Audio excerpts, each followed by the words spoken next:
ശബരിമലയിലെ സ്വർണ്ണവാതിലിൽ സ്വർണം പൊതിയും മുൻപ് 2 തവണ സന്നിധാനത്ത് കൊണ്ടുവന്നത് ഉണ്ണികൃഷ്ണൻ പോറ്റി സ്പോൺസർ ചെയ്ത വാതിൽ. ഇതിന്റെ ചിത്രങ്ങൾ മാതൃഭൂമി ന്യൂസിന് ലഭ്യമായിരിക്കുന്നു. ആദ്യം തടിപ്പണി പൂർത്തിയായ ശേഷം സന്നിധാനത്ത് കൊണ്ടുവന്നു, പിന്നീട് തടിയിൽ ചെമ്പ് പൊതിഞ്ഞ ശേഷവും സന്നിധാനത്തേക്ക് കൊണ്ടുവന്നു. അളവ് നോക്കുന്ന ചിത്രങ്ങൾ മാതൃഭൂമി ന്യൂസ് പുറത്തുവിടുകയാണ്.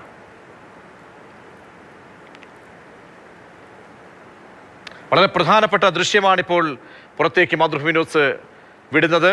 അതായത് ഈ പാളിയുമായി ബന്ധപ്പെട്ട്, ഈ വാതിലുമായി ബന്ധപ്പെട്ട് അതിൻ്റെ അളവ് നോക്കൽ എന്ന രീതിയിൽ അളവ് എടുക്കാൻ എത്തിച്ച ശേഷം അതിൽ വലിയ കൊള്ള നടത്തിയിട്ടുണ്ടോ എന്നടക്കം അതിൻ്റെ സൂചനകൾ അത് ബലപ്പെടുത്തുന്ന രീതിയിലാണ് ഈ ദൃശ്യങ്ങൾ നമുക്ക് ലഭ്യമാകുന്നത്. അനന്തകൃഷ്ണൻ ചേരുന്നുണ്ട്. അനന്തൻ, അങ്ങനെ ഉണ്ണികൃഷ്ണൻ പോറ്റി നേരത്തെ തന്നെ ഇതിൽ ആസൂത്രണം നടത്തിയിട്ടുണ്ട്.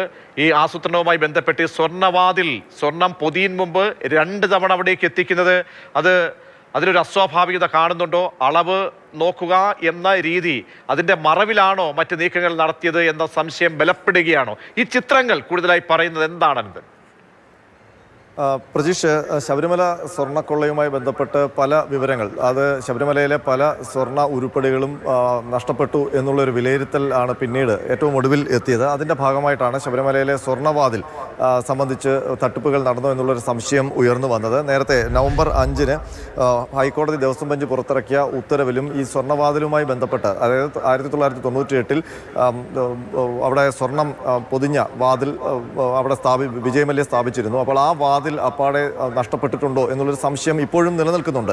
അപ്പോൾ അത് നഷ്ടപ്പെടാനുള്ള സാധ്യതകൾ സംബന്ധിച്ച് ചില കാര്യങ്ങൾ ഈ നവംബർ 5-ന്റെ ഉത്തരവിൽ ഹൈക്കോടതി ചൂണ്ടിക്കാണിച്ചിരുന്നു. അതായത് ഈ ശബരിമലയിൽ പുതിയ വാതിൽ സമർപ്പണം നടത്തിയിരിക്കുന്നത് ഉണ്ണികൃഷ്ണൻ പോറ്റിയാണ് 2019-ൽ. അപ്പോൾ മാർച്ചിലാണ് ആ വാതിൽ സമർപ്പണം നടന്നത്. അതിനു മുൻപ് 2018-ൽ പല തവണ ഉണ്ണികൃഷ്ണൻ പോറ്റിയും ഈ ഇതുമായി ബന്ധപ്പെട്ട നിർമ്മാണ പ്രവർത്തനം നടത്തുന്നവരും സന്നിധാനത്തെത്തി അവിടെ ഉണ്ടായിരുന്ന സ്വർണം പൊതിഞ്ഞ യഥാർത്ഥ വാതിൽ ഇളക്കി മാറ്റുകയും അതിൻ്റെ അളവുകൾ പരിശോധിക്കുകയും ചെയ്തു എന്ന് സംശയദൃഷ്ടിയോടെ ഹൈക്കോടതി നേരത്തെ തന്നെ ഈ നവംബർ 5-ന്റെ ഉത്തരവിൽ പറഞ്ഞിരുന്നു. അപ്പോൾ ആ പലതവണ സന്നിധാനത്ത് ഉണ്ണികൃഷ്ണൻ പോറ്റിയുടെ ഈ സ്വർണ്ണവാതിൽ നിർമ്മിക്കുന്ന ആൾക്കാർ അവിടെ വന്നതിൻ്റെ ദൃശ്യങ്ങളാണ് നമ്മളിപ്പോൾ പുറത്തുവിടുന്നത്.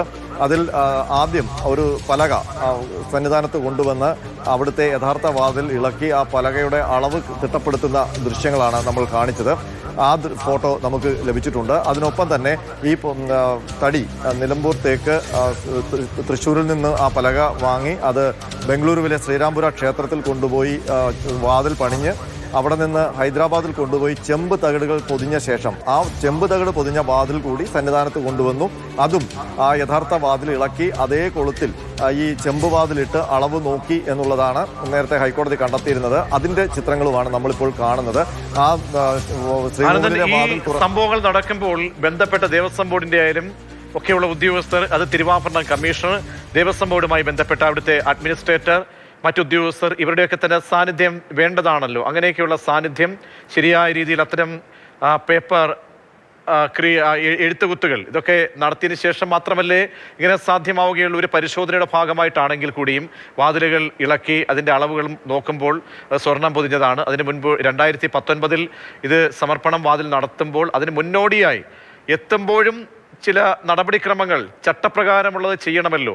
ആ സംഭവം നടക്കുമ്പോൾ ഈ വാതിലുകളൊക്കെ പരിശോധനയ്ക്കായി ഇളക്കുമ്പോൾ അങ്ങനെയുള്ള ഉദ്യോഗസ്ഥരുടെയൊക്കെ സാന്നിധ്യം ഉണ്ടായിരുന്നോ, അറിവുണ്ടായിരുന്നോ?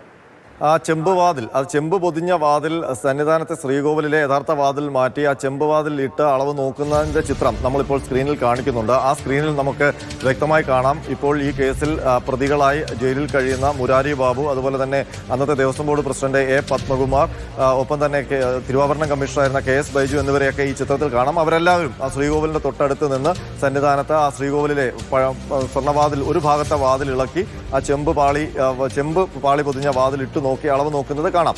ഏതായാലും ഈ ഹൈക്കോടതി കണ്ടെത്തിയ അല്ലെങ്കിൽ അന്വേഷണത്തിൽ കണ്ടെത്തിയ ഹൈക്കോടതി SIT അന്വേഷണത്തിൽ കണ്ടെത്തി ഹൈക്കോടതിക്ക് റിപ്പോർട്ട് ചെയ്തത് ഈ കാര്യങ്ങളാണ്. അതായത് സ്വർണ്ണവാതിൽ നിർമ്മാണവുമായി ബന്ധപ്പെട്ട് ഉണ്ണികൃഷ്ണൻ പോറ്റി ഒന്നിലേറെ തവണ ഉണ്ണികൃഷ്ണൻ പോറ്റിയുടെ ഈ നിർമ്മാണ തൊഴിലാളികൾ ശബരിമല സന്നിധാനത്ത് എത്തി പഴയ വാതിൽ, അതായത് 98-ൽ സ്വർണം പൊതിഞ്ഞു വെച്ചിരുന്ന വാതിൽ പലതവണ അഴിക്കുകയും അളവ് നോക്കുകയും ഒക്കെ ചെയ്തിട്ടുണ്ട്.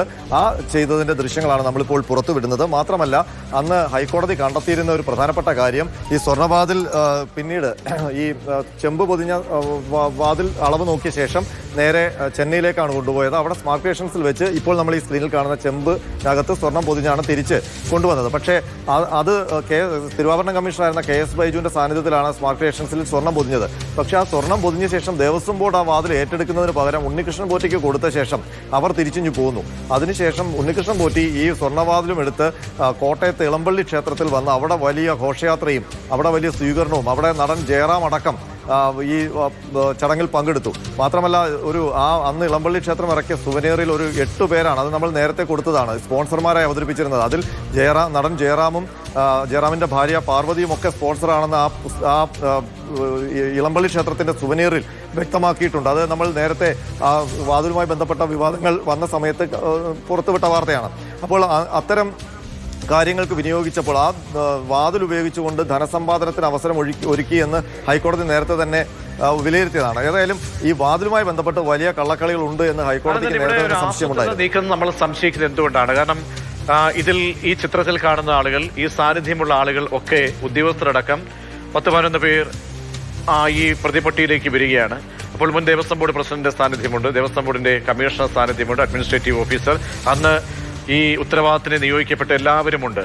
അപ്പോൾ ഈ കൃത്യം നടത്തുന്നതിന് മുൻപ് തന്നെ ആസൂത്രിതമായി ഇതിനുള്ള ചരടുവലികൾ, ഇതിനുള്ള തിരക്കഥ ഇതൊക്കെ തന്നെ നടത്തിയിരുന്നു ഈ സംഘം എന്ന് കൂടുതൽ ബലപ്പെടുത്തുന്നതാണ് ഈ തെളിവുകൾ.